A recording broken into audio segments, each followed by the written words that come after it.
नमस्कार दोस्तों, स्वागत है आपका अपने चैनल स्टडी अड्डा में। तो दोस्तों, आज की इस वीडियो में हम बात करने वाले हैं पर्यावरण अध्ययन यानी कि ईवीएस के बारे में। और आज हम ईवीएस का जो चैप्टर नंबर 1 है, परिवार एवं मित्र, उसको स्टार्ट करेंगे। और ये वीडियो जो है लंबी ज़रूर हो सकती है, क्योंकि इस वीडियो में हम जो पहला चैप्टर है हमारा परिवार एवं मित्र, इसकी हम पहले तो थ्योरी पढ़ेंगे और थ्योरी भी काफ़ी लेंथी है। और इसके तुरंत बाद ही हम क्या करेंगे, इसके जो क्वेश्चन्स हैं, जो कि अलग-अलग एग्ज़ाम में पूछे गए हैं, कुछ सीटेट में पूछे गए हैं, कुछ यूटेट में पूछे गए हैं और कुछ अन्य टेट में पूछे गए हैं, वो सारे के सारे क्वेश्चंस हम इस थ्योरी के बाद में डिस्कस करने वाले हैं। तो वीडियो में अंत तक जरूर बने रहना। अगर वीडियो आपको अच्छी लगती हो तो वीडियो को लाइक करना, अपने दोस्तों को शेयर करना, और अगर आप चैनल पर नए हैं तो चैनल को सब्सक्राइब कर लेना। तो स्टार्ट कर लेते हैं। तो जैसा कि आप स्क्रीन पर देख रहे हैं कि पहला हमारा अध्याय आ जाता है, अध्याय नंबर 1, जिसका नाम है परिवार एवं मित्र यानी कि फैमिली एंड फ्रेंड्स। तो फैमिली एंड फ्रेंड्स ये चैप्टर का नाम है। सबसे पहले हम देख लेते हैं कि परिवार की परिभाषा क्या होती है। तो मनुष्य क्या है, एक सामाजिक प्राणी है। मनुष्य क्या है, एक सामाजिक प्राणी है। तो बहुत बार इस तरह का क्वेश्चन पूछा जाता है, मनुष्य कैसा प्राणी है, तो मनुष्य कैसा एक सामाजिक प्राणी है। परिवार व्यक्ति का प्राथमिक सामाजिक समूह होता है। तो परिवार व्यक्ति का कौन सा समूह होता है, प्राथमिक सामाजिक समूह होता है। ये व्यक्ति की प्रथम पाठशाला है। तो ये जो परिवार क्या होता है, व्यक्ति की प्रथम पाठशाला होता है, जहां उसे संस्कार, नैतिक मूल्य, अनुशासन, सहयोग और सेवा की भावना और अच्छे बुरे का भेद सिखाया जाता है। तो परिवार के अंदर क्या क्या सिखाया जाता है, उसको संस्कार दिए जाते हैं, नैतिक मूल्य दिए जाते हैं, अनुशासन सिखाया जाता है, सहयोग और सेवा की भावना सिखाई जाती है और अच्छे बुरे का भेद सिखाया जाता है।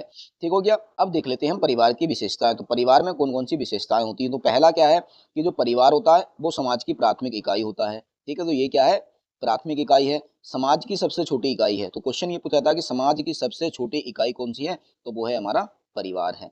दूसरा है कि जो परिवार होता है वो मूल्य शिक्षा का स्रोत होता है। परिवार में नैतिकता, सहानुभूति, कर्तव्य भावना, आज्ञा पालन आदि का विकास होता है। देखिए, ये जो थ्योरी है ना, इस थ्योरी के बीच में से ही क्वेश्चन पूछ ले जाते हैं। और इसीलिए हम लोगों को लगता है कि जो ईवीएस है वो थोड़ा सा टफ हो जाता है, परंतु ईवीएस एक बहुत सिंपल विषय है, बस इसको हमने प्यार से समझना है। ठीक हो गया ना। अगला पॉइंट आ जाता है कि सामाजिक व्यवहार का प्रशिक्षण। तो सामाजिक व्यवहार के प्रशिक्षण की जो शुरुआत होती है वो कहाँ से होती है, वो हमारे परिवार से ही होती है। आगे है कि बच्चा सबसे पहले परिवार से ही व्यवहार, संबंध एवं आचरण सीखता है। तो जो एक बच्चा होता है वो परिवार से ही सबसे पहले अपना व्यवहार, संबंध और आचरण को सीखता है। आगे है कि भावनात्मक विकास की, परिवार के अंदर से ही सबसे पहले जो बच्चा होता है उसके अंदर भावनात्मक विकास पैदा होना स्टार्ट हो जाता है। प्रेम, भाईचारा, सहयोग, विश्वास जैसे भावनात्मक गुण परिवार में ही विकसित होते हैं। प्रेरणा एवं अनुकरण, बच्चे अपने माता पिता व अन्य परिजनों का अनुकरण करके सीखते हैं। तो प्रेरणा एवं अनुकरण जो होते हैं वो बच्चे कहाँ से सीखते हैं, तो वो सबसे पहले अपने परिवार से ही सीखते हैं।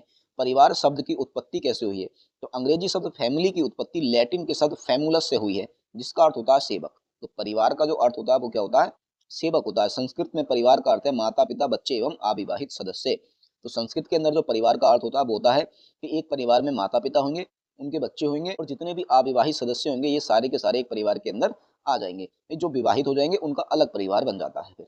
ठीक है। आगे आता है कि शिक्षण के दृष्टिकोण से उपयोग। तो शिक्षण के दृष्टिकोण से परिवार का क्या महत्व होता है, ये देख लेते हैं। कि प्राथमिक शिक्षा में शिक्षक को यह समझना आवश्यक है कि बच्चा किस प्रकार के पारिवारिक वातावरण से आता है।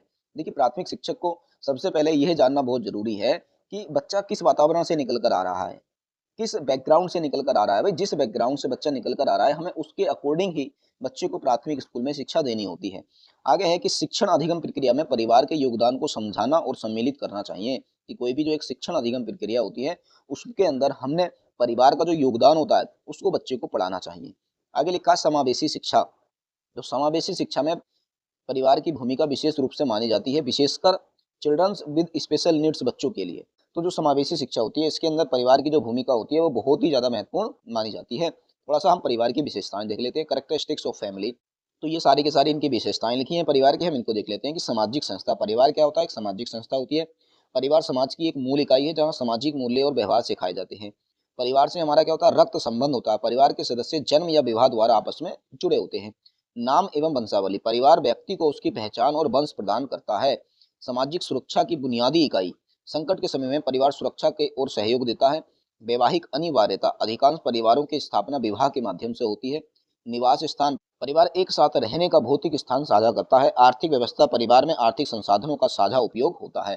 तो देखिए, जो परिवार की विशेषताएं होती हैं, तो परिवार क्या होता है, एक सामाजिक संस्था होता है। परिवार में रक्त संबंध पाया जाता है। परिवार से हमें नाम एवं वंशावली मिलती है। परिवार हमारी सामाजिक सुरक्षा की बुनियादी इकाई है। परिवार में हमारी वैवाहिक अनिवार्यता होती है। परिवार हमें निवास स्थान प्राप्त करता है और परिवार के सहारे ही हमारी आर्थिक व्यवस्था चलती है। ठीक हो गया। आगे हम देख लेते हैं परिवार का वर्गीकरण। तो परिवार का जो वर्गीकरण होता है यानी कि क्लासिफिकेशन ऑफ फैमिली है वो कितने प्रकार का होता है। परिवार को आकार की दृष्टि से 2 भागों में बांटा गया है। तो परिवार को आकार की दृष्टि से कितने भागों में बांटा गया है? 2 भागों में। पहला परिवार आ जाता है हमारे पास संयुक्त परिवार और दूसरा जो हमारा परिवार आ जाता है वो आ जाता है एकल परिवार। ठीक है, तो ये 2 तरह के परिवार होते हैं, इनको देख लेते हैं। तो संयुक्त परिवार होता है उसकी क्या क्या विशेषताएं वो देख लेते हैं कि परिभाषा। तो संयुक्त परिवार कहते किसे हैं कि ऐसा परिवार जिसमें 2 या 2 से अधिक पीढ़ियां एक साथ रहती हैं। तो देखिए कई बार एग्जाम में ये इसकी परिभाषा पूछ ली गई है कि भी उस परिवार को हम क्या कहेंगे जिसमें 2 या 2 से अधिक पीढ़ियां एक साथ रहती हैं। तो इसको हम क्या बोलते हैं? संयुक्त परिवार बोलते हैं। सदस्य, अब संयुक्त परिवार में कौन कौन से सदस्य होते हैं? माता पिता होगा, पुत्र पुत्री होंगे, भाई बहन होंगे, दादा दादी होंगे और चाचा चाची होंगे। ये सारे के सारे सदस्य क्या हो जाते हैं? संयुक्त परिवार के अंदर आते हैं। आर्थिक व्यवस्था, सभी की आमदनी और खर्च साझा होते हैं। भाई सारे के सारे मिलकर रह रहे हैं तो इसका मतलब ये है कि जितने भी आमदनी होगी और जितना भी खर्च होगा वो सभी के सहयोग से होगा। मानवीय मूल्य, सहनशीलता, उत्तरदायित्व, सहयोग, अनुशासन आदि का विकास होता है। अगला है सामाजिक आधार कि भारतीय समाज की पारंपरिक संरचना इसी रूप में अधिक देखी जाती है। आकार कैसे होता है? भाई आकार में बड़ा होता है। तो एकल परिवार बड़ा होता है या फिर संयुक्त परिवार? तो जो संयुक्त परिवार होता है वो आकार में बड़ा होता है। अब देख लेते हैं हम परिवार का दूसरा टाइप। पहला तो हमने देख लिया था संयुक्त परिवार, अब हम देखेंगे एकल परिवार। एकल परिवार क्या होता है? तो देखो ध्यान से देखना कि संयुक्त परिवार की एक छोटी इकाई को एकल परिवार कहा जाता है। कि संयुक्त परिवार की जो एक छोटी इकाई होती है उसको हम एकल परिवार कहते हैं। जब संयुक्त परिवार में विभिन्न समस्याएं आती हैं तो उसका विघटन होकर एकल परिवार बनता है। और जैसा कि आपने देखा होगा कि पहले टाइम में क्या होता था, बहुत बड़े बड़े परिवार होते थे परंतु उनके अंदर बहुत सारी समस्याएं आई तो जिसके अंदर क्या हो गया, उनमें विघटन हो गया और अब एकल परिवार बन चुके हैं। वर्तमान समय में बढ़ती महंगाई और जनसंख्या के कारण एकल परिवारों की संख्या में वृद्धि हो रही है। और ये बिल्कुल सही बात है कि वर्तमान समय में इतनी महंगाई बढ़ गई है, इतनी जनसंख्या बढ़ रही है जिसके कारण जो एकल परिवार है उनकी संख्या में वृद्धि हो रही है और जबकि संयुक्त परिवारों की संख्या में कमी हो रही है। एकल परिवार में सिर्फ पति पत्नी और उसके अविवाहित बच्चे आते हैं। तो एकल परिवार के जो सदस्य होते हैं वो कौन कौन होते हैं कि पति पत्नी और उनके अविवाहित बच्चे। कि अगर उनके बच्चे भी विवाहित हो जाते हैं तो वो भी अलग हो जाते हैं, फिर वो भी एक अलग से एकल परिवार का निर्माण कर लेते हैं। आगे आ जाता है कि परिवार का आधुनिक स्वरूप। तो परिवार का जो आधुनिक स्वरूप है अब थोड़ा इसको देख लेते हैं। तो भारत में संयुक्त परिवार को आदर्श परिवार माना जाता है। तो भारत में जो संयुक्त परिवार होता है उसी को आदर्श माना जाता है, परंतु सुविधाओं की उपलब्धता, औद्योगिकीकरण और शहरीकरण के कारण भारतीय परिवारों पर पश्चिमी प्रभाव बढ़ रहा है। आज का शैक्षिक समाज परंपराओं और अंधविश्वासों से ऊपर उठकर स्वतंत्र जीवन को पसंद कर रहा है। कि आज का जो शिक्षित समाज है वो परंपराओं और अंधविश्वासों से ऊपर उठकर स्वतंत्र जो जीवन है उसको पसंद कर रहा है, जिससे संयुक्त परिवार का विघटन हो रहा है। तो यानी कि संयुक्त परिवार के जो विघटन होने का कारण है वो बिल्कुल यही है कि जो समाज की परंपराएं थी और अंधविश्वास थे उनको आज के लोग मान नहीं रहे हैं और वो उनको दूर करके सोच रहे हैं कि हम एक अलग से ही स्वतंत्र जीवन जीवें। नई पीढ़ी स्वतंत्र और बंधन मुक्त जीवन जीना चाहती है, जिससे परिवार की परंपराएं मान्यताएं टूट रही हैं। इस तरह संयुक्त परिवार के स्थान पर एकल परिवार का आधुनिक स्वरूप ले लिया है। यानी कि पहले जो संयुक्त परिवार था उसका स्थान आजकल एकल परिवार ने ले लिया है और यही इसका आधुनिक स्वरूप है। ठीक हो गया। परिवार का महत्व देख लेते हैं। मनुष्य का सामाजिक जीवन परिवार से ही प्रारंभ होता है। परिवार से ही बच्चे के व्यक्तित्व, आचरण और जीवन मूल्यों की नींव रखता है और ये हमने ऊपर पढ़ भी लिया है। ठीक है, थोड़े से हम परिवार का सामाजिक महत्व देख लेते हैं। तो परिवार का जो सामाजिक महत्व होता है वो होता है कि बच्चा समाज में जीने के तौर तरीके, आदर्श, नियम, मूल्यों को सबसे पहले परिवार से सीखता है। व्यवहार का विकास होता है, नैतिकता एवं मूल्यों का विकास होता है परिवार से ही बच्चे का। आर्थिक महत्व देख लेते हैं हम यहाँ पर परिवार के। तो परिवार का जो आर्थिक महत्व होता है, आर्थिक संचालन, कि व्यक्ति के सभी आर्थिक क्रियाकलापों की शुरुआत परिवार से ही होती है। सहयोग व साधन, परिवार जरूरत के समय आर्थिक सहायता व साधन उपलब्ध कराता है। स्वावलंबन, परिवार धीरे धीरे व्यक्ति को आत्मनिर्भर बनाता है। तो देखिए यहाँ से ये भी क्वेश्चन पूछा गया था कि किसी भी बालक को आत्मनिर्भर बनाने की शुरुआत कहाँ से होती है, तो वो होती है उसके परिवार से। ठीक है, शैक्षिक महत्व देख लेते हैं परिवार का। कि जो परिवार का शैक्षिक महत्व होता है वो होता है कि प्रथम पाठशाला। परिवार क्या है? किसी भी बच्चे की प्रथम पाठशाला होती है। माता आदर्श शिक्षिका में बच्चे की प्रथम गुरु होती है। तो बच्चे की प्रथम गुरु कौन होती है? वो उसकी माँ होती है। सर्वांगीण विकास, शारीरिक, मानसिक, संवेगात्मक, नैतिक, सांस्कृतिक विकास की नींव यहीं रखी जाती है। कि बच्चे के जो सर्वांगीण विकास की नींव होती है वो उसके परिवार से ही रखी जाती है। शिक्षा की दिशा, भावी जीवन की शिक्षा व दृष्टिकोण यहीं से तय होता है। प्रमुख विचारकों और महान व्यक्तियों के कथन, यानी कि कुछ इनकी परिभाषाएं हैं परिवार को लेकर, वो हम थोड़ी सी देख लेते हैं। और परिभाषाएं बहुत सारी पूछी जाती हैं। जैसा यहाँ पर मेजिनी है, मेजिनी ने कहा था कि बालक नागरिकता का सुंदरम पाठ माता के चुंबन एवं पिता के दुलार से सीखता है। कि जो बालक होता है वो नागरिकता का सुंदरतम पाठ होता है वो माता के चुंबन और पिता के दुलार से सीखता है। तो ये परिभाषा किसने दी थी? ये दी थी मैजिनी ने। दूसरी जॉन लॉक की परिभाषा जाती है कि बालक को यदि परिवार से अलग रखा जाए तो उसका व्यक्तित्व जटिल हो जाएगा। यदि हम बालक को उसके परिवार से अलग रख दें तो उसका जो व्यक्तित्व होगा वो जटिल हो जाएगा। अब देखो महात्मा गांधी ने क्या कहा था कि बालक को यदि प्रथम 5 वर्षों में जो शिक्षा मिलती है, यानी कि बालक को पहले स्टार्टिंग के जो 5 वर्षों में शिक्षा मिलती है, वह कभी भी नहीं मिलती है। पेस्टोलॉजी ने क्या कहा था कि माता ही बालक की प्रथम स्वैच्छिक शिक्षिका है। घर शिक्षा का सर्वोत्तम स्थान एवं बालक का प्रथम विद्यालय, कि जो घर होता है वो शिक्षा का सर्वोत्तम स्थान होता है और बालक का प्रथम विद्यालय होता है, ये पेस्टोलॉजी ने कहा था। ठीक हो गया। तो देखिए परिवार की जितनी हमारी थ्योरी बनती थी यहाँ पर हमने सारी की सारी देख ली है। अब हम बात करेंगे मित्र के बारे में। तो देखिए मित्र मित्र यानी कि इनको हम फ्रेंड्स भी बोलते हैं। तो सामाजिक और भावनात्मक संबंध, तो सबसे पहले क्वेश्चन आता है कि भाई मित्र कौन होते हैं, मित्र कैसे बनाए जाते हैं। तो देखिए मित्र वो होते हैं जिनका सामाजिक और भावनात्मक संबंध हो जाता है, कि भाई जिन व्यक्तियों के बीच में सामाजिक और भावनात्मक संबंध आपस में अच्छे से सेट बैठ जाता है तो वो मित्र यानी कि फ्रेंड कहलाते हैं। ठीक है। मित्रता बालक के व्यक्तित्व निर्माण, भावनात्मक सुदृढ़ता और सामाजिकता की नींव है। कि जो एक मित्रता होती है वो किसी भी बालक के व्यक्तित्व का निर्माण निर्धारण करती है, भावनात्मक सुदृढ़ता प्रदान करती है और उसको सामाजिक बनाने में महत्वपूर्ण कदम उठाती है। मित्रता की प्रकृति यानी कि नेचर ऑफ फ्रेंडशिप देख लेते हैं। स्वाभाविक प्रकृति, कि खेल व सहयोग बालक की स्वाभाविक प्रवृत्तियां हैं, इसलिए वह मित्र बनाता है। सृजनात्मक सहयोग, बच्चा चाहता है कि उसके रचनात्मक कार्यों में कोई साथ दे, इसलिए वह मित्र बनाता है। समान रुचि के साथी, जिन बच्चों के साथ खेलना, रहना, बातें करना पसंद हो वो मित्र बनते हैं। तो देखिए मित्रता की जो प्रकृति होती है कि वे स्वाभाविक प्रवृत्ति होती है, सृजनात्मक सहयोग होता है और समान रुचि के साथी बनाते हैं। मित्रता का महत्व, तो मित्रता का क्या महत्व होता है इसको भी देख लेते हैं। भावनात्मक विकास, की मित्रता से क्या होता है, बच्चों में भावनात्मक विकास होता है, सामाजिक गुणों का विकास होता है, विचारों की समानता का आदान प्रदान होता है, कुसंगति से बचाव होता है और सामाजिक एकता का स्रोत होता है। ठीक हो गया। अगला हम देख लेते हैं कि सच्चे मित्र की पहचान। एक जो सच्चा मित्र होता है उसकी क्या पहचान होती है, सुख दुख में समान भाव से निभाते हैं, विचारों की एकता होती है, दिल से जुड़े होते हैं, स्वार्थ नहीं होता है, कि दोस्ती के अंदर, मित्रता के अंदर स्वार्थ नहीं होता है, समाज धर्म जाति आदि सीमाओं से परे होता है, कि जो मित्रता होती है वो किसी भी समाज से, किसी भी धर्म से और किसी भी जाति से कोई भी संबंध नहीं रखती है, वो इन सभी से दूर होती है। बालक के विकास में मित्रों की भूमिका, तो जो एक बालक होता है उसके विकास में मित्र की क्या भूमिका होती है इसको देख लेते हैं। मानसिक विकास, कि विचारों का आदान प्रदान और आत्म अभिव्यक्ति की स्वतंत्रता मिलती है मित्रता से। अगला भाषाई विकास, की बालक के अंदर मित्रों के सहयोग से भाषाई विकास होता है, भावनात्मक सुरक्षा होती है, शिक्षा में सहयोग होता है। अब इस पूरे के पूरे निष्कर्ष से हम एक कंक्लूजन निकाल सकते हैं कि मित्रता बालक के व्यक्तित्व निर्माण, भावनात्मक सुदृढ़ता और सामाजिकता की नींव है। परिवार केवल रक्त संबंधों का समूह नहीं है, ये बच्चे के संपूर्ण विकास की आधारशिला है। जबकि जो परिवार होता है ये बच्चे के संपूर्ण विकास की आधारशिला होती है, तो वहीं पर जो मित्रता होती है वो बालक के व्यक्तित्व निर्माण, भावनात्मक सुदृढ़ता और सामाजिकता की नींव है। तो इन चीज़ों का आपने ध्यान रखना है। मित्रता का बालक पर क्या प्रभाव पड़ता है, तो देखिए सकारात्मक प्रभाव भी पड़ते हैं और कुछ नकारात्मक यानी कि कुसंगति का भी प्रभाव पड़ता है। तो आप सभी को बता भी सकारात्मक मित्रता कब होगी, कि जब बालक को साहस, अनुशासन, सहयोग और आत्मविश्वास मिलेगा। कुसंगति का व्यवहार का क्या प्रभाव पड़ेगा, कि दुर्व्यवहार सीखेगा बच्चा, अनुशासनहीनता सीखेगा, अवांछित व्यवहार करेगा, तो ये सारे के सारे कुसंगति का प्रभाव बनेंगे। ठीक है। अभिभावकों की क्या भूमिका होती है बालक के विकास के अंदर, तो अभिभावकों की भूमिका देख लेते हैं। यदि माता पिता बच्चों की गतिविधियों पर ध्यान नहीं देते तो बालक गलत संगति में पड़ सकता है। किशोरावस्था में प्रभाव क्या पड़ता है, इस अवस्था में मित्रों का प्रभाव सबसे अधिक होता है, अच्छाई और बुराई दोनों की ओर। कि भी किशोरावस्था एक ऐसी अवस्था है जिसको हम आंधी तूफान की अवस्था भी बोलते हैं, और इसमें जो होता है, जो बच्चा होता है उसकी लाइफ के ऊपर, जो बच्चा होता है उसकी ज़िंदगी के ऊपर बहुत अच्छा, बहुत गहरा इफेक्ट पड़ता है, चाहे वो अच्छाई वाला इफेक्ट हो या फिर बुराई वाला इफेक्ट हो। दूसरा, रिश्ते यानी कि रिलेशनशिप और उनका प्रभाव। अब रिश्ते पढ़ लेते हैं।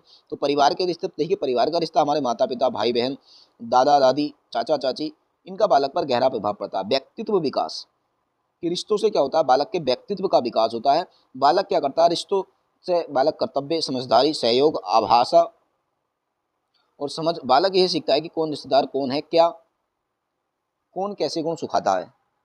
सीखने की प्रक्रिया, बालक अपने व्यवहार में रिश्तेदारों के आदर्शों, परंपराओं को अपनाता है। ठीक है। कि जो बालक होता है जब वो सीखना स्टार्ट करता है तो सबसे पहले वो क्या करता है, वो अपनी फैमिली से सीखता है, दोस्तों से सीखता है, और उसके बाद उसके जो रिश्तेदार होते हैं उनसे आदर्श सीखता है, परंपराएं सीखता है, ये सारी चीज़ों को जानता है। कार्य एवं खेल, तो खेल का क्या महत्व है, तो भाई ये तो भाई आप सभी को अच्छे से ज्ञात ही होगा, परंतु फिर भी हम छोटी छोटी गलती कर जाते हैं कि खेल का क्या महत्व है। कि खेल से क्या होता है, बच्चे की स्वाभाविक प्रकृति का विकास होता है, विकासात्मक भूमिका होती है, रचनात्मकता का विकास होता है। अब हर लोग के अनुसार क्या है, हर लोग की जो परिभाषा है इसको देख लेते हैं, कि खेल वह क्रिया है जो आनंद के लिए की जाती है, परंतु इसका अंतिम परिणाम सोचा नहीं जाता। तो खेल क्या है, आनंद के लिए खेला जाता है, और ये कई बार क्वेश्चन पूछा गया है कि खेल का कोई अंतिम परिणाम सोचा जाता है या नहीं सोचा जाता, तो भाई अंतिम परिणाम नहीं सोचा जाता है, ये सिर्फ आनंद के लिए खेला जाता है। ठीक हो गया। कार्य का महत्व देख लेते हैं हम। कार्य का क्या महत्व होता है, विद्यालय व समाज में योगदान, तो कार्य का विद्यालय समाज में योगदान होता है, ज्ञानार्जन का माध्यम होता है। समरसता होती है कि खेल और कार्य के माध्यम से बालक जात पात, अमीरी गरीबी जैसे भेदभावों से ऊपर उठता है। कि खेल और कार्य का सबसे जो अच्छा इफेक्ट होता है वो यही होता है कि बालक जात पात, अमीरी गरीबी जैसे जो भेदभाव होते हैं उनसे ऊपर हटता है। ठीक है, निष्कर्ष के रूप में हम इनसे ये कह सकते हैं कि मित्र, रिश्ते और कार्य व खेल ये सभी बालक के व्यक्तित्व, सामाजिकता और व्यवहार के निर्माण में मूल स्तंभ है।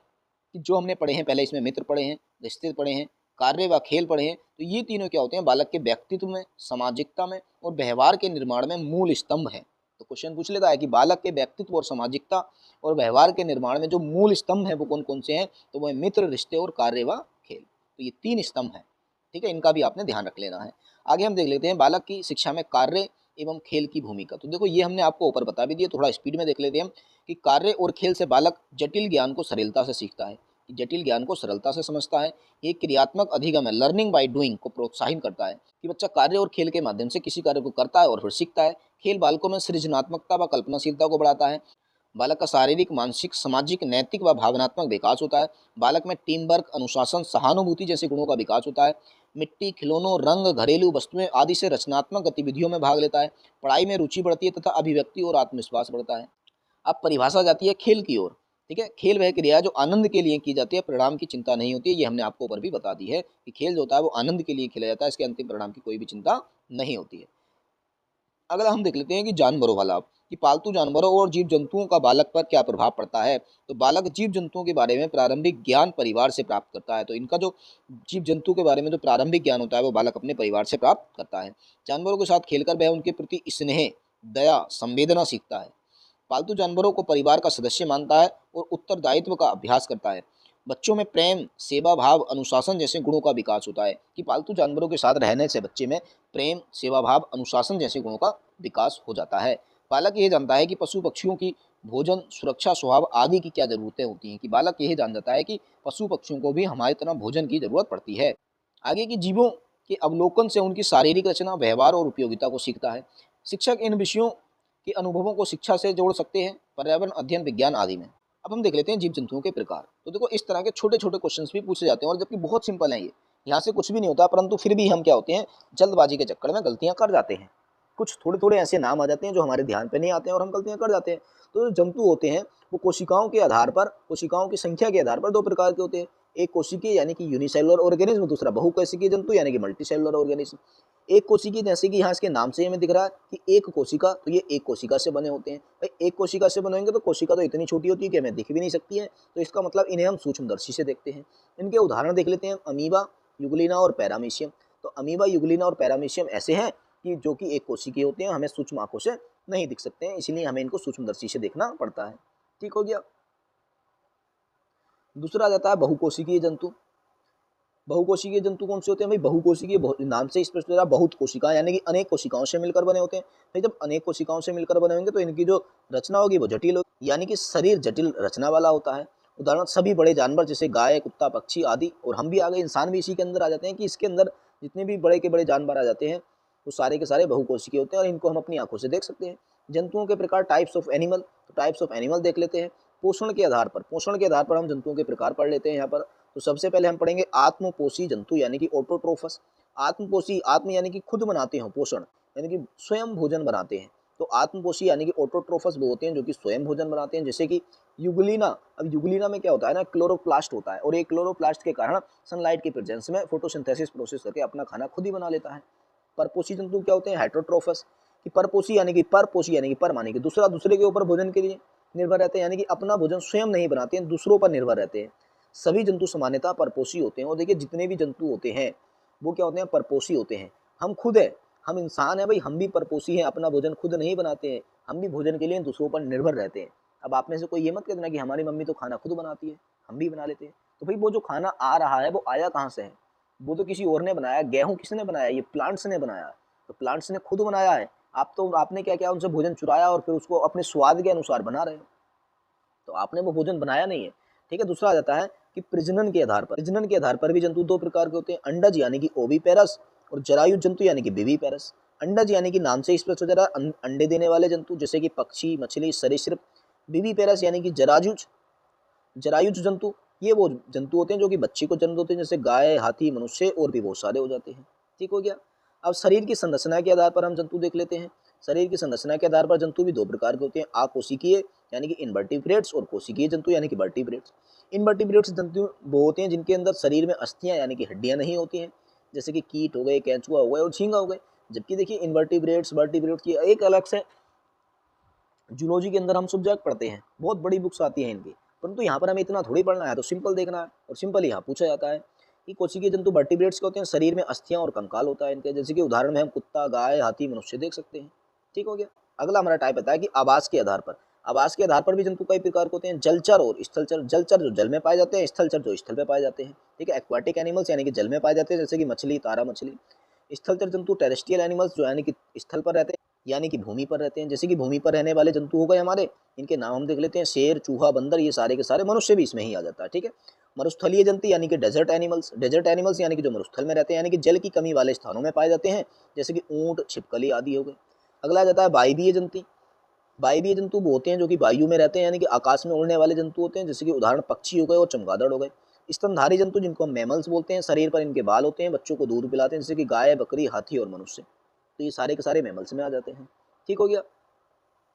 अगला जाता है कि जंतुओं के जो लाभ होते हैं, लाभ पढ़ लेते हैं, इनसे हमें क्या क्या मिलता है, कौन से जंतु से क्या हमें उपयोगी वस्तु मिलती है। जैसे कि शहद और मोम हमें किससे मिलता है, ये मधुमक्खी से मिलता है। रेशम हमें रेशम कीट से मिलता है। लाख हमें लाख कीट से मिलता है। खाद्य पदार्थ जैसे कि दूध, मांस, अंडा, ये हमें किससे मिलता है, तो ये गाय, बकरी, मुर्गी, भैंस, बत्तख, मछली, टिड्डा, भेड़ आदि से मिलता है।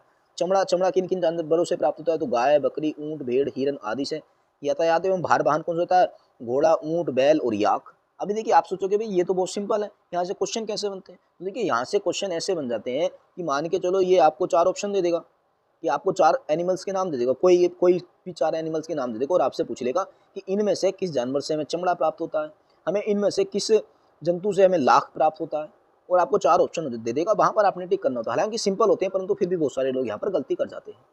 ठीक है। अगला सफाई कार्य, तो सफाई कार्य कौन करता है, जैसे कि कौवा, चील, गिद्ध, कुत्ता, लोमड़ी और गुजर टेल। अब देखो गुजर टेल यहाँ पर दे दिया ऑप्शन में कि बताओ ये जो जंतु है ये किस कार्य में आता है, सफाई कार्य, यातायात में, चमड़ा में, खाद्य पदार्थ में, किस में आता है, ये चार ऑप्शन दे दिए कि 1 2 3 4, ये चार ऑप्शन दे दिए। बताओ गुजर टेल किस काम में आता है, तो भाई ये सफाई कार्य में काम में आता है।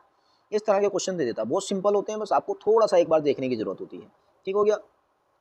अगला हम देख लेते हैं कि जो जंतु होते हैं उनके प्रकार और उपयोग, कि इनके क्या क्या उपयोग होते हैं। तो मानव उपयोगी जंतु, जैसे दवा प्रदान करने वाले जंतु कौन से होते हैं, सुअर की चर्बी, शार्क व कार्ड मछली के तेल आदि, तो इनसे क्या होता है, हमें दवा बनती है। पालतू जंतु कौन से होते हैं, गाय, भैंस, हिरन, खरगोश आदि। पहरेदार जंतु कौन से होते हैं, कुत्ता, तो कुत्ता क्या होता है, एक पहरेदार जंतु होता है।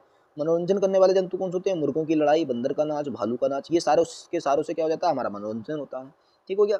अगला आता है किसानों के मित्र, तो किसानों के मित्र कौन से होते हैं, तो किसानों के मित्र को हम केंचुआ बोलते हैं, जो कि मिट्टी की उर्वरता को बढ़ाता है। जंतुओं से हानियां भी होती हैं, हानियां कौन कौन सी होती हैं, मानव को विभिन्न रोग फैलाने वाले जंतु, जैसे रोगजनक कीट, विषाणु, बैक्टीरिया, ये सारे के सारे क्या होते हैं, मनुष्य के लिए, मानव के लिए या एनिमल्स के लिए भी हानिकारक होते हैं, जिनसे बहुत सारी बीमारियां हो जाती हैं। परजीवी जंतु, बहुत सारे परजीवी जंतु यानी कि पैरासाइट होते हैं, दूसरे जीव पर आश्रित होकर पोषण प्राप्त करते हैं, यानी कि ये ऐसे जीव होते हैं जो कि दूसरों के ऊपर डिपेंड रहते हैं भोजन के लिए। इनके अंदर हम अंतः परजीवी और बाह्य परजीवी पढ़ते हैं। अंतः परजीवी वो होते हैं जो शरीर के भीतर रहते हैं, जैसे कि अमीबा और फीता कृमि। बाह्य परजीवी जो है होते हैं जो शरीर के बाहर रहते हैं। कुछ अस्थायी और स्थायी, ये दो प्रकार के होते हैं। अस्थायी होते हैं जैसे कि मच्छर और खटमल, ये शरीर के बाहर रहते हैं और फिर भी ये मनुष्य के ऊपर डिपेंड रहते हैं। स्थायी होते हैं जूं, चिलिनी और चींटा, ये क्या होते हैं, एनिमल्स के ऊपर ही चिपके रहते हैं, यानी कि स्थायी परमानेंट रहते हैं। ठीक हो गया। बहुत सारे हानिकारक जंतु भी हैं यहाँ पर देख लो, जो फसल व मानव संपत्ति को नुकसान पहुंचाते हैं, जैसे चूहा, तिलचट्टा, टिड्डा, तोता, सिल्वर फिश, ये क्या होते हैं, हानिकारक जंतु होते हैं जो कि फसल व मानव को नुकसान पहुंचाते हैं।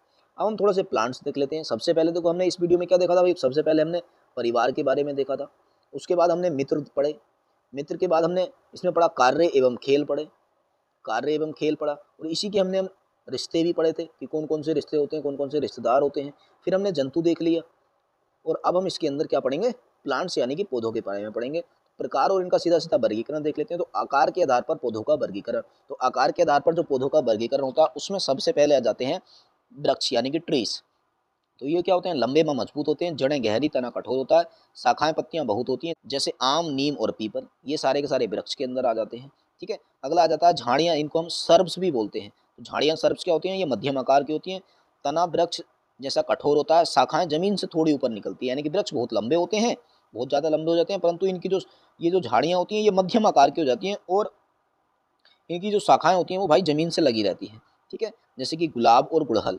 शाक यानी कि सर्व ये छोटे आकार के होते हैं और इनका जो तना होता है वो मुलायम होता है, जैसे कि सरसों, तुलसी और मूली।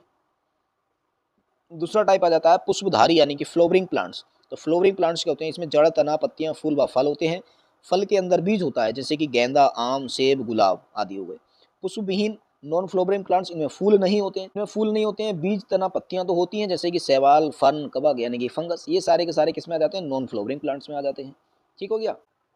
अब देखो एक बार हम थोड़ा सा परीक्षा उपयोगी जो तथ्य हैं जो हमने अभी तक पढ़े हैं, थोड़ा सा उनको देख लेते हैं कि केंचुआ क्या होता है। केंचुए को हम किसान का मित्र कहते हैं। परजीवी अंत है और बाह्य परजीवी होती हैं। झाड़ियों की शाखाएं जो होती हैं भूमि के ऊपर से निकलती हैं। पुष्पविहीन पौधे शैवाल, कवक और फन होते हैं। शाक वर्ग में तुलसी, मूली और सरसों आ जाते हैं। अब हम पढ़ लेते हैं पौधे के भाग। तो पौधे के भाग कौन कौन से होते हैं। पौधों के भाग में हम सबसे पहले पढ़ते हैं जड़ के बारे में। तो जड़ वह भाग है जो भूमि के अंदर होता है। जड़ क्या होता है, भूमि के अंदर होता है। सबसे पहले हम जड़ का टाइप पढ़ लेते हैं मूसलाधार जड़ यानी कि मूसल जड़। इसमें क्या होता है, एक मुख्य जड़ से कई शाखाएं निकलती हैं। जैसे कि एक मुख्य जड़ होगी और इससे कई सारी छोटी छोटी सी शाखाएं निकलती होंगी, जैसे कि आप देखते हैं गाजर के अंदर कि गाजर का एक पीछे बीच में से मुख्य जड़ होती है और उससे कई सारी छोटी छोटी सी शाखाएं निकलती रहती हैं। दूसरी आती है रेशेदार जड़। कई पतली जड़ें मुख्य जड़ नहीं होती है, जैसे कि घास। तो रेशेदार जड़ वो होती है जिसके अंदर कई पतली जड़ें एक साथ जुड़ी होती है, परंतु यहाँ पर मुख्य जड़ नहीं होती है। जैसे कि आपने देखा होगा इस तरह से, ये इस तरह से बहुत सारी जड़ें निकली होती हैं, एक पॉइंट से जुड़ी होती हैं। तो ये क्या होती हैं, रेशेदार जड़ होती हैं। इनके अंदर कोई भी मुख्य जड़ नहीं होती है। जड़ों का कार्य देख लेते हैं। तो जड़ों का जो कार्य होता है भाई, भूजल और खनिज लवणों को अवशोषित करना। कि जड़ों का सबसे पहले काम ये होता है कि जो जल होता है और खनिज लवण होते हैं उनको अवशोषित करती है। पौधे को भूमि पर स्थिर बनाए रखती है। भोजन का भंडारण भी करती है, जैसे कि गाजर, मूली में।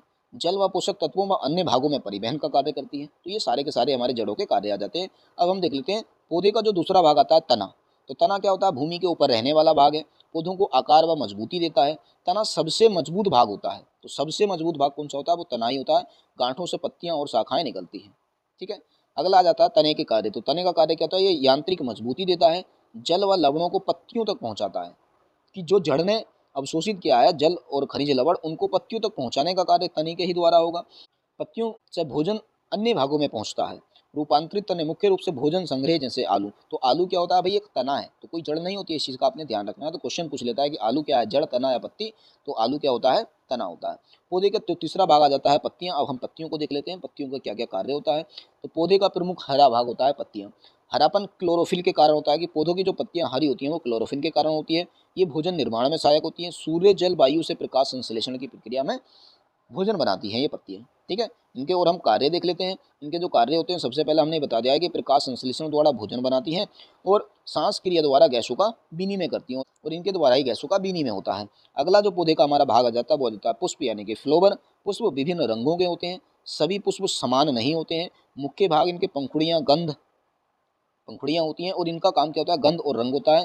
पौधों के प्रजनन अंग होते हैं। तो पौधों के प्रजनन अंग कौन से होते हैं, वो पुष्प होते हैं। परागण में सहायक होते हैं। एक क्वेश्चन का एक बार ये पूछा गया था कि पौधों का जो अलग अलग रंग होता है वो उसका कारण क्या होता है। तो भाई उसका कारण ये होता है कि जितने भी कीट होते हैं उनको अपनी ओर अट्रैक्ट करना। और भाई जब कीट अट्रैक्ट होकर इनके पास आएंगे तो उससे क्या होगा, परागण होगा। तो पौधों का जो अलग अलग रंग होता है वो उनके परागण में हेल्प करता है। ठीक है। तो ये क्वेश्चन पूछा गया था, तो इसका भी आपने थोड़ा सा ध्यान रख लेना है। अगला आ जाता है हमारे पास कि फल एवं उनके कार्य। तो फल फूल के अंडाशय से बनते हैं। तो देखिए ये कई बार क्वेश्चन पूछा गया है कि जो फल होते हैं वो किस चीज़ से बनते हैं। तो ये फूल के अंडाशय से बनते हैं। फल बीज की रक्षा करते हैं। जो फल होते हैं वो बीज की रक्षा करते हैं। बीजों को दूर दूर तक फैलने में मदद करते हैं। कि जो फल होते हैं वो बीजों को दूर दूर तक फैलने में मदद करते हैं। ठीक है। तो ये फल और उसके कार्य भी हमने देख लिए। देखिए यहाँ पर क्या होता है, सिर्फ सिंपल और बेसिक ही पूछा जाता है और बहुत सारी की सारी थ्योरी मैंने आपको यहाँ पर करा दी है। ठीक है। तो देखिए ये जो पहले चैप्टर की थ्योरी थी वो यहाँ पर सारी की सारी कंप्लीट हो जाती है। फिर भी अगर आपको इस थ्योरी के अंदर कोई भी डाउट बचता है तो कमेंट बॉक्स में आप हमसे पूछ सकते हैं। ठीक है। तो अब देख लेते हैं इसके कुछ क्वेश्चंस जो कि भिन्न भिन्न एग्जाम में पूछे गए हैं। तो दोस्तों अगर आपको ये वीडियो पसंद आ रही हो तो वीडियो को लाइक कर देना, अपने दोस्तों को शेयर कर देना और अगर आप चैनल पर नए हैं तो चैनल को सब्सक्राइब जरूर कर लेना। तो अब इनके जो क्वेश्चन है वो स्टार्ट कर लेते हैं। तो हमारा सबसे पहला क्वेश्चन ये आ जाता है कि गाँव में दूध के लिए पालतू गाय स्तनधारी है। कि जो गाय है वो स्तनधारी जंतु है क्योंकि। तो गाय स्तनधारी जंतु क्यों है ये हमने यहाँ पर बताना है। तो ये अंडा देती है। तो क्या गाय अंडा देती है, नहीं, ये गलत हो जाएगा। ये बच्चा देती है, ये बिल्कुल सही हो जाएगा कि गाय क्या होती है, बच्चा देती है। आगे, इसके शरीर में अस्थियों या उपास्थियों का कंकाल होता है। तो क्या इसके शरीर में अस्थियों और उपास्थियों का कंकाल होता है, तो ये भी सही है कि इनके शरीर में अस्थियों या उपास्थियों का कंकाल नहीं होता है, तो ये गलत हो जाएगा, यानी कि बी और सी ये बिल्कुल सही है। अभी देखो यहाँ पर बी और सी सही है, परंतु होना तो बिल्कुल एक ही चाहिए। अब क्वेश्चन को हम दोबारा से पढ़ते हैं कि गांव में दूध के लिए पालतू गाय स्तनधारी है क्यों? यानी कि यहाँ पर हमने स्तनधारी जंतु की विशेषता बतानी है। तो स्तनधारी जितने भी जंतु होते हैं ये बच्चा देते हैं, ये बात तो बिल्कुल सही है, परंतु जितने भी स्तनधारी जंतु होते हैं उनके अंदर अस्थियों या उपास्थियों का कंकाल होगा या नहीं होगा ये जरूरी नहीं है, यानी कि ये जो सी वाला ऑप्शन है ये भी गलत हो जाएगा। ठीक है, वैसे गाय के अंदर अस्थियों या उपास्थियों का कंकाल तो होता है, ये बिल्कुल सही है, परंतु जितने भी स्तनधारी जंतु होते हैं उन सभी के अंदर अस्थियों या उपास्थियों के कंकाल का होना जरूरी नहीं होता है, परंतु जितने भी स्तनधारी होते हैं वो बच्चे जरूर देते हैं, ये बिल्कुल कन्फर्म है, ये बिल्कुल कन्फर्म है, इसीलिए जो ऑप्शन नंबर बी हो जाएगा इसका बिल्कुल राइट आंसर हो जाएगा। अब अगला हमारा क्वेश्चन आ जाता है कि हमारे आस पड़ोस में पाए जाने वाले निम्न जानवरों में से किस जानवर का मनोरंजन के लिए भी उपयोग किया जाता है? तो मनोरंजन के लिए किस जानवर का उपयोग किया जाता है? तो कुत्ते का? नहीं, ये तो हमारी घर की रखवाली करता है। खरगोश, मुर्गा, मुर्गे की लड़ाई का जरूर हम उपयोग करते हैं मनोरंजन के लिए। आगे लिखा बंदर, तो भाई बंदर तो सबसे ज्यादा मनोरंजन के लिए प्रयुक्त किया जाता है, इसका मतलब ऑप्शन नंबर डी क्या हो जाएगा, यही इसका बिल्कुल राइट आंसर हो जाएगा। हाँ अगर मैं सी और डी हाँ अगर इसमें सी और डी दोनों ऑप्शन वाला होता तब हम इन दोनों को टिक कर सकते थे, परंतु अब क्या सिर्फ बंदर है, एक ही ऑप्शन टिक है, तो हमारा ऑप्शन नंबर डी क्या हो जाएगा, इसका बिल्कुल राइट आंसर हो जाएगा। अब अगला हमारा क्वेश्चन आता है कि सभी वृक्षों की पत्तियों का रंग सामान्यतः हरा होता है क्योंकि? कि जितने भी वृक्ष होते हैं उनकी जो पत्तियां होती हैं उनका रंग हरा होता है, तो क्यों होता है, धूप के कारण? नहीं। हरित के कारण? तो ये बिल्कुल सही हो जाएगा। ऑक्सीजन के कारण? ये भी नहीं है, यानी कि ऑप्शन नंबर बी ही इसका बिल्कुल राइट आंसर हो जाएगा। अब अगला हमारा क्वेश्चन आ जाता है कि फूलों की संरचना को ध्यान से देखने पर अंडाशय के अंदर छोटी छोटी गोल संरचनाएं पाई जाती हैं, ये हैं। तो अंडाशय के अंदर जो छोटी छोटी गोल संरचनाएं होती हैं इनको हम बीजांड कहते हैं, यानी कि ऑप्शन नंबर ए क्या हो जाएगा, इसका राइट आंसर हो जाएगा। अगला क्वेश्चन है कि पौधों के द्वारा भोजन बनाने की प्रक्रिया अर्थात प्रकाश संश्लेषण के लिए आवश्यक है, तो इसके लिए क्या आवश्यक होता है? वायु जरूरी होती है, जल ये भी जरूरी होता है, सूर्य का प्रकाश ये भी जरूरी होता है, यानी कि उपयुक्त तो सभी, यानी कि ऑप्शन नंबर डी क्या हो जाएगा, इसका बिल्कुल राइट आंसर हो जाएगा। अगला क्वेश्चन है कि परिवार के लघु रूप एकल परिवार में सम्मिलित होते हैं, तो परिवार का जो लघु रूप होता है उसमें कौन कौन सम्मिलित होते हैं? तो पति पत्नी ये तो सम्मिलित होते ही हैं, अविवाहित बच्चे ये भी सम्मिलित होते हैं, दादा दादी ये नहीं होते हैं, ये संयुक्त परिवार में आ जाते हैं, परंतु यहाँ पर एकल परिवार की विशेषता पूछी है, उसके सदस्य पूछे हैं, तो ए और बी यानी कि ऑप्शन नंबर डी क्या हो जाएगा, इसका बिल्कुल राइट आंसर हो जाएगा। अगला हमारा क्वेश्चन है कि कई पालतू जानवर मांसाहारी होने के बावजूद भी बच्चों को नहीं खाते हैं क्योंकि? कि जो पालतू जानवर होते हैं वो मांसाहारी होने के बावजूद भी बच्चों को नहीं खाते हैं, ऐसा क्यों? क्योंकि पशुओं में संवेदना पाई जाती है, और ये बिल्कुल सही हो जाएगा। दूसरा है पशुओं में भी मस्तिष्क होता है, ये गलत हो जाएगा। पशु भी संघर्षशील होते हैं, ये भी गलत हो जाएगा।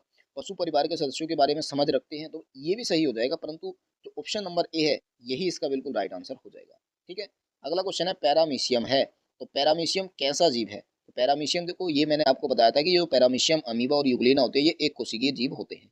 ठीक है, निम्न में से किस जंतु को किसान का मित्र कहा जाता है? तो किसान का मित्र जो होते हैं हम केंचुआ को बोलते हैं, ये हम शुरू से पढ़ते हुए आए हैं।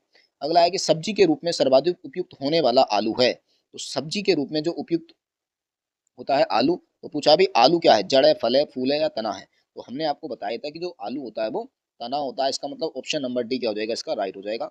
अगला है कि पौधे अपनी श्वसन क्रिया किस माध्यम से करते हैं? तो पौधे जो अपनी श्वसन क्रिया होते हैं ये पत्तियों के द्वारा करते हैं। अभी देखो ऐसे सिंपल सिंपल क्वेश्चन है, ये मैंने आपको थ्योरी में सारे के सारे बता रखे हैं, तो भाई अगर आपने थ्योरी अच्छे से नहीं देखी है ना तो उसको दोबारा से देख लेना, क्योंकि यहाँ से ही क्वेश्चन बनते हैं और कहीं से क्वेश्चन नहीं बनते हैं। ठीक है, अगला क्वेश्चन है कि कली का प्रमुख भाग छोटी पत्ती की भांति दिखाई देता है, कहलाता है, तो ये क्या कहलाएगा, इसको हम बाह्य दल बोलते हैं। ठीक है, कली का जो छोटा सा भाग होता है जो पत्ती की तरह दिखाई देता है उसको हम बाह्य दल बोलते हैं। ठीक है, बालक में परिवार से किन गुणों का विकास होता है? तो बालक के अंदर परिवार से जो गुणों का विकास होता है तो वो त्याग का भी होता है, सेवा भावना का भी होता है, प्रेम का भी होता है, यानी कि ये सभी क्या हो जाएगा, इसका बिल्कुल राइट आंसर हो जाएगा। अगला क्वेश्चन है कि बालक की प्रथम पाठशाला है, तो बालक की प्रथम पाठशाला कौन सा होता है? तो भाई परिवार ही बालक की प्रथम पाठशाला होती है, और ये आपको अच्छे से बता दिया है। अगला क्वेश्चन आता है कि एकल परिवारों में वृद्धि का प्रमुख कारण है, तो एकल परिवारों में वृद्धि का जो प्रमुख कारण हो जाएगा पश्चिमी देशों का प्रभाव, ये भी हो जाएगा। स्वतंत्र जीवन की कल्पना, ये भी हो जाएगा। बढ़ती महंगाई एवं जनसंख्या, ये भी हो जाएगा, यानी कि ये सभी क्या हो जाएगा, इसका बिल्कुल राइट आंसर हो जाएगा। अगला क्वेश्चन आ जाता है अब कि बालक की शिक्षा में कार्य एवं खेल महत्वपूर्ण भूमिका निभाते हैं क्योंकि? बालक की शिक्षा में जो कार्य और खेल होते हैं वो महत्वपूर्ण भूमिका क्यों निभाते हैं, ये हमने बताना है कि खेल में बच्चे अधिक रुचि लेते हैं। हाँ सही तो लग रहा है ये भी। अगला है कि खेलने के बाद बच्चों की रुचि पढ़ाई में बढ़ जाती है, ये भी सही लग रहा है। अगला है कि खेल के माध्यम से बालक जटिल ज्ञान को बड़ी सहजता से सीख लेते हैं, तो ये इन सबसे बढ़िया लग रहा है दोनों से। आगे है कि खेल से बालक का शारीरिक विकास होता है। हालांकि देखो यहाँ पर चारों के चारों ऑप्शन सही है, परंतु सी जो है ये इसमें सबसे उपयुक्त आंसर है। इसका मतलब ऑप्शन नंबर सी ही क्या हो जाएगा, इसका बिल्कुल राइट आंसर हो जाएगा। अगला क्वेश्चन है कि पालतू पशुओं का बालक के किस पक्ष पर अधिक प्रभाव पड़ता है। तो जो पालतू पशु होते हैं उनका बालक के किस पक्ष पर सबसे ज्यादा प्रभाव पड़ता है, तो ये पड़ता है उनके सामाजिक पक्ष का, यानी ऑप्शन नंबर सी क्या हो जाएगा, इसका बिल्कुल राइट आंसर हो जाएगा। अगला है कि खेलों से बच्चों में मुख्य रूप से, तो खेलों से बच्चे रूप में मुख्य रूप से, तो खेलों से बच्चों में मुख्य रूप से किसका विकास होता है, तो ये होता है सृजनात्मक प्रवृत्ति का विकास, यानी कि ऑप्शन नंबर बी क्या हो जाएगा, इसका बिल्कुल राइट आंसर हो जाएगा। अगला हमारा क्वेश्चन है कि अजैव वातावरण तथा उसमें निवास करने वाले जीव जंतु, पेड़ पौधे एवं वनस्पतियों को सम्मिलित करने से किसका निर्माण होता है, तो ये होता है पारितंत्र का, यानी कि ऑप्शन नंबर ए ही इसका बिल्कुल राइट आंसर हो जाएगा। अगला जाता है कि केंचुआ किसान का मित्र है क्योंकि, तो केंचुए को हम किसान का मित्र क्यों बोलते हैं, तो ये भूमि की उर्वरता को बढ़ाता है, यही इसका बिल्कुल राइट आंसर हो जाएगा। अगला क्वेश्चन है कि निम्नलिखित में से कौन सा पेड़ हमारे देश में पवित्र माना जाता है, तो कौन सा ऐसा पेड़ है जो हमारे देश में पवित्र माना जाता है, तो ये नीम ये भी माना जाता है, पीपल ये भी माना जाता है, आम ये भी माना जाता है, यानी कि ये जो सभी हैं ये सारे के सारे इसका बिल्कुल राइट आंसर हो जाएंगे। अगला है कि मरुस्थल में उगने वाले पौधे कहलाते हैं, तो मरुस्थल में जो उगने वाले पौधे होते हैं इनको हम जीरो फाइट कहते हैं, यानी कि ऑप्शन नंबर सी इसका राइट हो जाएगा। अगला आता है हमारे पास कि विश्व का सर्वाधिक विक्षुब्ध पारिस्थितिक तंत्र कौन सा माना जाता है, तो विश्व का सर्वाधिक विक्षुब्ध पारिस्थितिकी तंत्र जो माना जाता है वो माना जाता है मानसूनी बायोम, यानी कि ऑप्शन नंबर डी क्या हो जाएगा हमारा, इसका बिल्कुल राइट आंसर हो जाएगा। तो देखो ऐसे ऐसे क्वेश्चंस भी पूछ लिए जाते हैं और ये थोड़ा सा टफ टाइप में बनते हैं, तो इसीलिए आपने ऐसे क्वेश्चंस को भी बिल्कुल ध्यान में रखना है। अगला क्वेश्चन है कि साल, सागौन, बांस तथा शीशम किस बायोम के वृक्ष हैं, तो ये सारे के सारे मानसूनी बायोम के ही वृक्ष हैं, यानी कि ऑप्शन नंबर ए क्या हो जाएगा, इसका बिल्कुल राइट आंसर हो जाएगा। अब अगला आता है कि पादप वृद्धि हेतु सबसे उपयुक्त है, तो पादप वृद्धि के लिए जो सबसे उपयुक्त मिट्टी होती है वो कौन सी होती है, तो ये दोमट मिट्टी होती है, यानी कि ऑप्शन नंबर बी क्या हो जाएगा, इसका बिल्कुल राइट आंसर हो जाएगा। अगला क्वेश्चन है कि घास स्थल में पाई जाने वाली खाद्य श्रृंखला का सही क्रम है, तो यहाँ पर सही क्रम हमने बताना है घास, हिरण, गुबरैल, गुबरैल यहाँ नहीं आएगा, गुबरैल लास्ट में आएगा, यानी कि ए गलत हो जाएगा। घास, गुबरैल, गुबरैल लास्ट में आएगा, ये भी गलत हो जाएगा। घास, हिरण, शेर, गुबरैल, यानी कि ये बिल्कुल सही हो जाएगा। घास, शेर, घास को शेर नहीं खाता है भाई, ये गलत हो जाएगा, यानी कि ऑप्शन नंबर सी ही क्या हो जाएगा, इसका बिल्कुल राइट आंसर हो जाएगा। ठीक है, अगला हमारा क्वेश्चन है कि मरुस्थलीय पादप अधिकतर होते हैं, तो जो मरुस्थलीय पादप होते हैं वो अधिकतर कैसे होते हैं, तो ये मांसल होते हैं, इनकी जो पत्तियां होती है ना इनमें मांसल होता है, यानी कि कुछ रस इनके में भरा होता है, पत्तियां थोड़ी सी मोटी होती हैं। ठीक है, अगला है कि पेड़ महत्वपूर्ण है, तो पेड़ महत्वपूर्ण है क्यों है, वन पारिस्थितिकी तंत्र के लिए, यानी कि यही इसका बिल्कुल राइट आंसर हो जाएगा। अगला है कि उपभोक्ता के अंतर्गत आते हैं, उपभोक्ता के अंतर्गत कौन आते हैं, तो शाकाहारी ये भी आते हैं, परजीवी ये भी आते हैं, मृतोपजीवी ये भी आते हैं, यानी कि ये सभी उपभोक्ता के अंदर आते हैं, तो ऑप्शन नंबर डी क्या हो जाएगा, इसका राइट हो जाएगा। अब अगला हमारा क्वेश्चन है कि जीवों के खाद्य स्वभाव में जितनी विविधता होगी खाद्य श्रृंखला उतनी ही कैसी होगी, उतनी ही लंबी होगी भाई, जितनी अधिक विविधता होगी खाद्य स्वभाव में जो खाद्य श्रृंखला होगी उतनी ही अधिक लंबी हो जाएगी। ठीक है, यहाँ लंबी लिखा है और यहाँ अधिक लंबी लिखा है, तो भाई यहाँ लिखा है ना जितनी विविधता होगी तो उतनी ही अधिक लंबी होगी, लंबी तो होगी होगी पर साथ में अधिक लंबी होगी, यानी कि ऑप्शन नंबर बी क्या हो जाएगा, इसका बिल्कुल राइट आंसर हो जाएगा। अगला हमारा क्वेश्चन आता है कि पौधे किस प्रकार का जल अवशोषित करते हैं, तो जो पौधे होते हैं वो केसी का जल अवशोषित करते हैं, यानी कि ऑप्शन नंबर बी क्या हो जाएगा, इसका बिल्कुल राइट आंसर हो जाएगा। अगला है कि घास स्थलीय तथा वृक्ष पारितंत्र में जीव भार का प्रामीण होता है, तो घास स्थलीय तथा वृक्ष पारितंत्र में जो जीव भार का प्रामीण होता है ये सदैव सीधा होता है, यानी कि ऑप्शन नंबर बी क्या हो जाएगा, इसका बिल्कुल राइट आंसर हो जाएगा। अगला क्वेश्चन है कि सागर तली पर पाए जाने वाले पादपों तथा प्राणियों को किस नाम से जाना जाता है, तो सागर तली के अंदर जो पादप और प्राणी पाए जाते हैं उनको हम बैंथस बोलते हैं, यानी कि ऑप्शन नंबर ए क्या हो जाएगा, इसका बिल्कुल राइट आंसर हो जाएगा। प्लैंकटन होते हैं जो सागर तल के ऊपर पाए जाते हैं, ठीक है, और तली में पाए जाने वाले को हम बैंथस कहते हैं। अगला क्वेश्चन है कि एक परितंत्र में मानव व सभी जंतु होते हैं, तो ये कैसे होते हैं, तो ये होते हैं भाई उपभोक्ता, यानी कि जो मानव होगा या जितने भी जंतु होंगे वो सारे के सारे उपभोक्ता के अंदर आ जाते हैं। ठीक है, अगला हमारा क्वेश्चन आ जाता है कि किसी पारितंत्र में होते हैं, तो किसी भी पारितंत्र के अंदर कौन कौन होते हैं, तो उत्पादक, उपभोक्ता और अपघटक ये भी होते हैं, उत्पादक शाकाहारी मांसाहारी अपघटक ये भी होते हैं, पौधे तथा जंतु ये भी होते हैं, और यानी कि अगर हम इन सबको इस तरह से बोल दें कि जैविक तथा अजैविक पदार्थ, तो ये सारे के सारे इसके अंदर आ जाएंगे, तो इसका मतलब ऑप्शन नंबर डी क्या हो जाएगा, इसका बिल्कुल राइट आंसर हो जाएगा। क्योंकि देखिए जैविक के अंदर ये जितनी भी चीजें यहाँ पर आई हैं ये सारी के सारी आ जाएंगी, और इनके अलावा पारितंत्र के अंदर अजैविक पदार्थ भी होते हैं, तो इसका मतलब ऑप्शन नंबर जो डी है वो क्या हो जाएगा, इसका बिल्कुल राइट आंसर हो जाएगा। तो दोस्तों देखो, चैप्टर नंबर फर्स्ट के जो इम्पोर्टेंट क्वेश्चंस थे, जो कि प्रीवियस ईयर एग्जाम में पूछे गए थे और जिनकी आने की संभावना थी, वो 35 क्वेश्चंस हमने यहाँ पर आपको डिस्कस करा दिए हैं। और इस चैप्टर की जो थ्योरी है वो भी आपको कंप्लीट करा दी है। अभी देखो, आपने अभी ये जो क्वेश्चंस देखे हैं, तो आपने ये देखा होगा कि जो हमारे अधिकांश क्वेश्चंस है वो थ्योरी से ही पूछे गए हैं। तो आपने क्या करना है, इस चैप्टर की जो थ्योरी है उसको बहुत अच्छे से कवर कर लेना है। और आज की ये जो वीडियो है हम यहीं पर समाप्त करते हैं। बाकी हम अगले वीडियो में एक अगला चैप्टर लेकर आएंगे। ये वीडियो आपको कैसी लगी कमेंट बॉक्स में ज़रूर बताइएगा। और अगर वीडियो आपको अच्छी लगी हो तो वीडियो को लाइक करना, अपने दोस्तों को शेयर करना, और अगर आप चैनल पर नए हैं तो चैनल को सब्सक्राइब भी कर लेना। और साथ साथ में अगर आपको कमेंट बॉक्स में हाइप का ऑप्शन दिखता है तो आप हमारी वीडियो को हाइप भी कर सकते हैं। ठीक है, तो मिलते हैं फिर बहुत ही जल्द नेक्स्ट वीडियो में। तब तक के लिए बेस्ट ऑफ लक।